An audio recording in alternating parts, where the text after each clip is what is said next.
Galatians chapter 2, verses 1 to 10.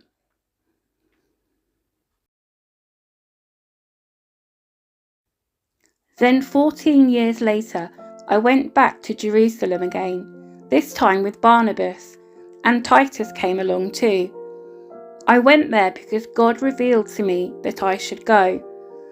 While I was there, I met privately with those considered to be leaders of the church and shared with them the message I had been preaching to the Gentiles.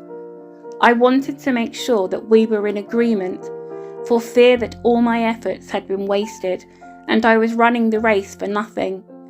And they supported me and did not even demand that my companion Titus be circumcised, though he was a Gentile.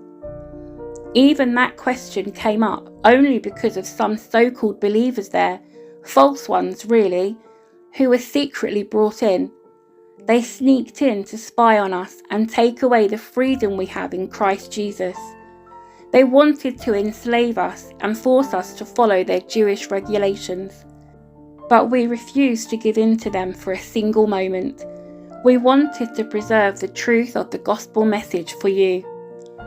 And the leaders of the church had nothing to add to what I was preaching.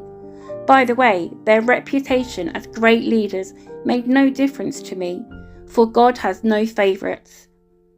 Instead, they saw that God had given me the responsibility of preaching the gospel to the Gentiles, just as he had given Peter the responsibility of preaching to the Jews. For the same God who worked through Peter as the apostle to the Jews also worked through me as the apostle to the Gentiles. In fact, James, Peter, and John, who were known as pillars of the church, recognized the gift God had given me, and they accepted Barnabas and me as their co-workers. They encouraged us to keep preaching to the Gentiles, while they continued their work with the Jews. Their only suggestion was that we keep on helping the poor, which I have always been eager to do.